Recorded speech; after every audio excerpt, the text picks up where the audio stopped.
Oi, gente, que prazer imenso estar com vocês hoje, falar um pouquinho sobre o nosso estudo semanal do Vem Segue-me.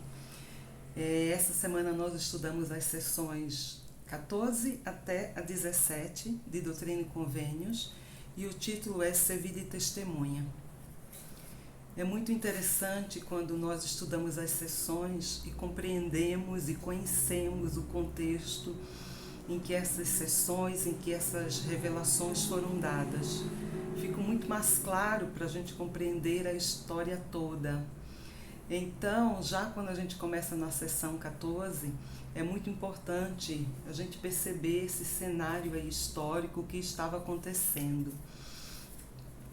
Joseph, ele começou a sofrer muita perseguição, né? Tanto ele como a sua família.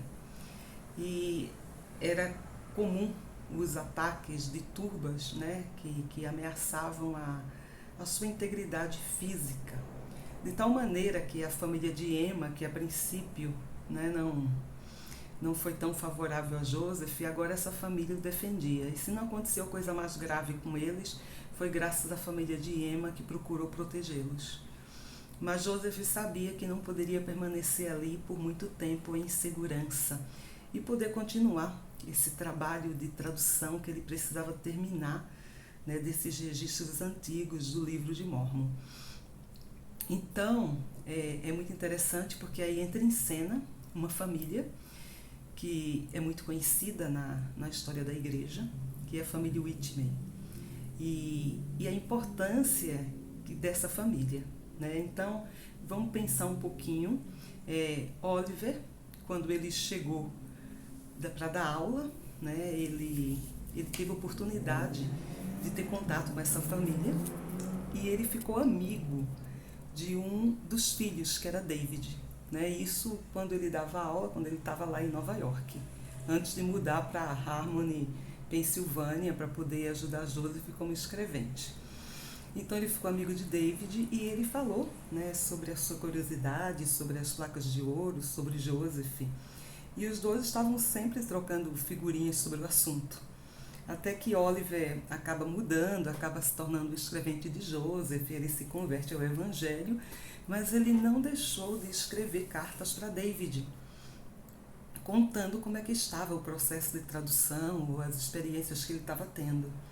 E a família Whitney, ela acompanhou esse processo através das cartas. E Joseph também teve a oportunidade de conhecer a família. Então, quando veio essa perseguição muito grande aí, Oliver escreveu uma carta para David pedindo se eles não poderiam, se a família não poderia recebê-los, tê-los como hóspede, né? Tanto Oliver, Joseph como Emma. Né? Com um detalhe, né? Que não fosse cobrado nada, nem de alimentação, nem de alojamento, porque eles não tinham condições de pagar, de bancar nesse momento. E David falou com o seu pai, Peter, né, que aceitou hospedá-los. Né? A família, inclusive, estava interessada em ouvir sobre o Evangelho, assim como muitos dos vizinhos, seria a oportunidade de conhecer o Evangelho aí. E eles aceitaram. Mas o que torna essa história muito curiosa e inspiradora é que o pai, né, falou para David que ele poderia ir, né, fazer essa viagem para buscar Joseph, mas ele precisava terminar o trabalho dele. Né? Eles eram fazendeiros aí e ele tinha muito trabalho. Estava na época que ele tinha que fazer o plantio das sementes de trigo. Então, além de fazer toda a parte de adubar a terra, de arar, ele precisaria também depois colocar o gesso como que eles usavam na época como fertilizante. Isso era um processo que demoraria aí pelo menos 2 dias. Então ele decidiu que ia cumprir primeiro os seus afazeres para só depois ele ir, né, buscar Joseph para viver com eles aí na fazenda. Então o que é muito interessante é que David, quando ele começa a arar toda a terra, quando ele começa a fazer todo o plantio, ele percebe que que ele faz muito, né, como se alguém tivesse ajudando ele, porque ele consegue rapidamente fazer vários hectares de terra, o que no normal ele não conseguiria. Então o pai dele ficou muito impressionado quando ele viu que ele terminou o trabalho que levaria em 2 dias, praticamente em um dia, ficando somente o gesso, né, que era para fertilizar a terra, que ele colocaria no outro dia. E quando eles foram, David foi colocar o gesso e foi pegar o material, ele não encontrou. E ele ficou procurando, então a irmã dele disse, ora, mas tudo isso já foi feito ontem, já foi terminado ontem. E ele disse, mas como assim terminado? E ela disse, tinham 3 homens aí trabalhando. Pensei que você tivesse contratado eles. E aí o pai não sabia desses homens, ninguém conhecia esses homens, eles perguntaram em toda a região, ninguém sabia quem foi. Mas esses homens terminaram o trabalho, restando muito pouca coisa para que ele pudesse fazer. Então a família teve ali uma experiência espiritual muito forte de que realmente o Senhor havia aprovado a decisão deles e queria que eles ajudassem Joseph Smith na sua obra, porque isso nunca havia acontecido. E eles nunca souberam quem eram essas pessoas, que certamente foram enviados, foram mensageiros divinos para ajudá-los a terminar o seu trabalho. E aí ele finalmente conseguiu, né, ir fazer a sua viagem aí para poder resgatar Joseph e Oliver. E é muito interessante, porque no caminho, quando ele chega na cidade, ele encontra Joseph. E Joseph diz, né, que havia sonhado com ele. Então, nós vemos como, mais uma vez, as coisas não são coincidências, como as revelações estão aí a todo momento, como o Senhor sabe as nossas necessidades. E o Senhor vai enviar seus anjos no momento certo. Mesmo que às vezes a gente não veja, não saiba, o Senhor vai enviar os seus anjos para nos ajudar. O que torna também essa experiência extraordinária é que eles viajam aí vários quilômetros para chegar na fazenda, e observem que a mãe de David, né, a Mary Whitney, ela tinha aqui 8 filhos, né, 8 filhos mais o marido. Então ela tinha bastante trabalho. E agora tinha ainda 3 hóspedes, que era Joseph, Emma e Oliver. Então, constantemente ela tinha que estar aí cozinhando, passando, lavando, numa época que nós não temos essas comodidades da vida moderna, né? Uma máquina de lavar, por exemplo, um fogão moderno. E ela constantemente estava se sentindo sobrecarregada. Além disso, Joseph recebia visitas constantemente, muitas vezes da sua família, ou muitas vezes da igreja, Martin Harris e outras pessoas. E muitas vezes as pessoas vinham de longe, o que implicava o quê? Ter que fazer mais refeições para essas pessoas, muitas vezes encontrar as condições para alojar essas pessoas. Então o trabalho dela era imenso, ela vivia constantemente sobrecarregada, era um peso muito grande. E um dia ela estava num celeiro, quando ela viu um homem se aproximar dela. E a princípio ela teve medo, mas depois, quando ela escutou a voz dele, ela se tranquilizou. E quando esse homem começou a falar com ela, ele abriu, né, a bolsa e tirou as placas de ouro e se identificou como sendo Moroni. E ele tirou as placas de ouro e mostrou uma por uma, até a última placa para ela. E disse para ela, né, que ela permanecesse fiel, que o Senhor estava vendo o sacrifício dela, que ela continuasse fiel e que ela seria abençoada pelo trabalho que ela estava fazendo. Então, olha que maravilhoso saber que o Senhor sabe das nossas necessidades, né? E como Ele enviou um anjo, né? E se preocupou o suficiente para que ela ficasse tranquila, e ela recebeu um testemunho aí adicional, ela se tornou uma testemunha dessas placas de ouro, porque era isso que ela precisava para poder aguentar o peso, aquela carga que ela estava passando naquele momento difícil da vida dela. É maravilhoso a gente pensar em como o Senhor, no seu plano, ele incluiu as mulheres e o papel fundamental que tem essas mulheres. Quando nós pensamos aí em Mary Whitney, ela se tornou, depois de Joseph, a primeira testemunha das placas de ouro. Então, o Senhor escolheu uma mulher para poder ver essas placas de ouro. Assim também como foi uma mulher que viu Cristo ressuscitado pela primeira vez. Então, olha que maravilhoso a gente pensar em como o Evangelho coloca as mulheres numa posição privilegiada, numa posição em que nós podemos realmente entender e saber o nosso valor. E que as mulheres sempre tiveram um papel fundamental, e principalmente na restauração do Evangelho. Quando nós pensamos aí em tantas mulheres, né, que saíram à frente, porque muitas vezes os seus maridos estavam em missões, e elas precisavam trabalhar duro e ser o sustento da sua casa e dos seus filhos. Nós vemos aí a construção de Salt Lake. Se não fosse pelas mulheres, né, dificilmente teria se conseguido tanto, porque eram essas mulheres que estavam aí à frente. Nós já vimos, né, nas travessias de carrinho de mão, muitas vezes as mulheres lá guiando suas famílias. Uma dessas mulheres, por exemplo, foi a esposa de Jairo, né? Jairo estava morto, né? Foi morto em prisão com Joseph. Ela foi uma daquelas que guiou seus filhos a Salt Lake.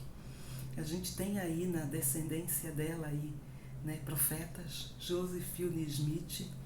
Então a gente vê grandes homens que vieram, né, do legado e da fé dessas mulheres.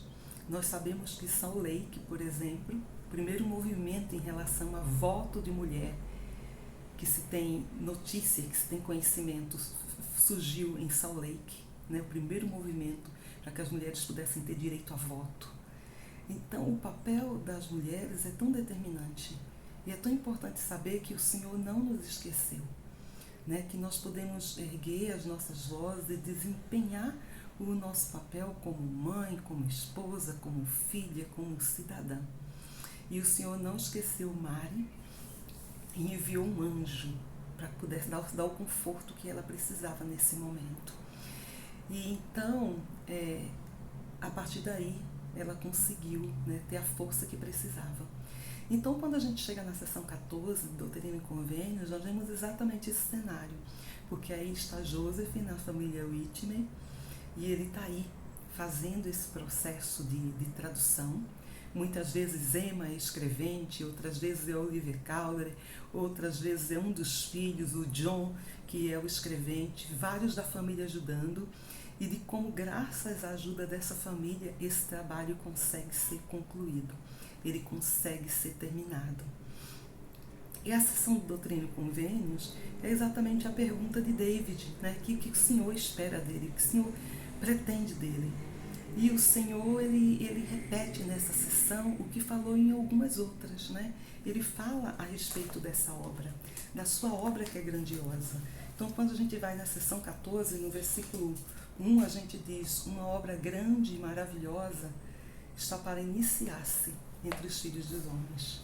Então, imagina, né? É uma obra grande, maravilhosa, né? Tão grande e tão maravilhosa que talvez eles não conseguissem deslumbrar como seria.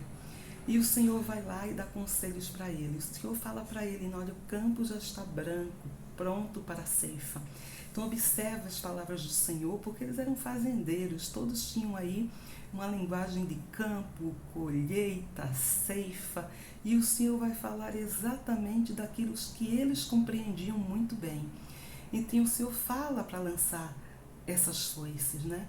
Um conselho que o Senhor diz para ele é que ele deveria perseverar até o fim, que aquele que persevera até o fim teria vida eterna. Então, olha como é interessante, né? O continuar. Eu já demonstrei fé, eu me arrependi, me batizei, recebi o Espírito Santo, agora eu preciso continuar. Eu preciso persistir, eu preciso continuar nessa obra. Eu não posso desistir, né? E se eu perseverar, eu tenho uma promessa de vida eterna. O Senhor fala para ele, né, a importância de muitas coisas. Fala sobre declarar arrependimento ao povo. Né? E o Senhor fala ainda, né, tu és David e és chamado para ajudar. E ele disse, se você fizer isso, você vai ser abençoado, tanto espiritualmente quanto materialmente. Então ele não estava dizendo que ele seria rico, mas que ele teria o suficiente para poder, né, resolver as necessidades dele. E aí é interessante que as outras sessões a gente tem os outros dois irmãos dele aí, né? Tanto John como o Peter, que também querem saber o que o Senhor espera para eles. E é interessante a disposição desses filhos, né, de querer ajudar nessa obra, porque eles podiam estar mais interessados em cuidar da fazenda, ou de suas famílias, ou eram rapazes jovens, fazer uma carreira, viajar, fazer outras coisas, outras aventuras na vida, né, que a juventude aí pode trazer outros anseios, mas eles estavam mais preocupados em saber qual a vontade do Senhor para a vida deles. Então eles não estavam interessados pelas outras coisas, mas o que o Senhor queria deles. E essas sessões são muito parecidas, tanto a 15 quanto a 16, né? Exceto pela mudança de nome, uma é John, o outro é Peter. O Senhor fala basicamente a mesma coisa para eles, inclusive que estaria falando para eles o que ninguém sabia, só que o Senhor sabia que eles haviam implorado secretamente ao Senhor. Então eles imploraram porque era o desejo deles, e o Senhor respondeu que a coisa mais importante para eles era declarar arrependimento a este povo. Então a gente fica aí pensando, né, quando nós buscamos em primeiro lugar o reino de Deus, as outras coisas serão acrescentadas. Pensamos também, né, quando nós priorizamos aquilo que é mais importante, que são as coisas espirituais, o Senhor vai realmente nos abençoar. E também é muito interessante porque eles são chamados para pregar o arrependimento. E a gente vê que essa mensagem não é uma mensagem nova, ela é antiga, né? Ela está aí desde os primórdios, porque essa é a coisa mais importante. O que nós mais precisamos na vida é de arrependimento, e todos nós. Quantas coisas nós já fizemos erradas, quantas vezes e sentimos aquele remorso profundo, aquela tristeza. E a partir de aí começa a mudança, porque o arrependimento é isso, significa mudar, significa uma mudança de vida. O arrependimento significa conversão, e é só através do arrependimento que nós podemos colocar as bênçãos da expiação na nossa vida, e todos nós precisamos da expiação. Se não fosse por Cristo, todos nós pereceríamos em nossos pecados. Então não há nada mais importante a não ser declarar o arrependimento. Quando a gente vai lá para a sessão 17, é interessante que o Senhor está falando especificamente sobre as testemunhas. As testemunhas que ele chama para o livro de Mórmon. E a gente sabe que essas 3 testemunhas aí importantíssimas são Martin Harris, Oliver Cowdery e David Whitmer. Esses 3 homens são chamados como testemunhas do livro de Mórmon. A mãe de Joseph, ela relatou o alívio que sentiu Joseph depois que esses homens puderam ver as placas de ouro. Assim como eles puderam ver o Urim Tumim, eles puderam ver vários objetos antigos, inclusive a espada de Labão, muitas outras coisas que comprovavam, né, a veracidade do livro de Mórmon. Então, Joseph agora não se sentia sozinho, porque ele tinha outras testemunhas, outras pessoas para testificar. Na sessão 17, no final, diz que essas testemunhas foram escolhidas aí para a proteção de Joseph. E aí a gente vê como você tem uma testemunha te protege. Como hoje a gente sabe que em qualquer processo judicial eu preciso de testemunhas, né, de pessoas que vão atestar essa veracidade. Não foi diferente no mundo antigo. Não foi diferente no livro de Mórmon. E quando o Senhor diz que por boca de 2 ou mais testemunhas, então esse era o padrão, né? Era o padrão da época, de nossa época inclusive. Então, a perseguição era tão grande e era só Joseph falando, eu vi. Mas agora ele tinha mais 3 pessoas para dizer, eu também vi. E isso faria toda a diferença, né? Isso protegeria Joseph, assim como a obra. Então, em todas as épocas, a importância da testemunha é primordial. E aí a gente pode pensar, né? Eu também sou uma testemunha. Eu posso não ser uma testemunha ocular, eu posso não ter visto, mas a gente sabe que um dos testemunhos que nós podemos receber é através do Espírito Santo. Né? Ser uma testemunha dessas coisas está ao alcance de qualquer pessoa. O que eu preciso fazer? Eu preciso orar, eu preciso meditar, eu preciso ler, né? Ler essas coisas, como está lá em Moroni, e perguntar a Deus, observar os meus sentimentos. Então, qualquer pessoa pode saber a verdade disso através do Espírito Santo. E uma vez que nós saibamos essa verdade, é nossa responsabilidade pregar essa verdade, defender o que acreditamos, pregar o Evangelho, falar sobre os mormons, né? Porque não eram só eles missionários, todos nós somos missionários, todos nós temos essa oportunidade, e ainda mais hoje, com todas as facilidades do mundo moderno, com todas as facilidades da internet, né? Num clique você compartilha um vídeo, um filme, uma mensagem de um profeta vivo, uma escritura. Então que nós possamos realmente lembrar, né? Ser vida e testemunha em qualquer tempo, em qualquer época, e que possamos realmente perseverar nesse caminho, porque é só Ele que vai nos trazer as bênçãos da vida eterna. Até mais, gente.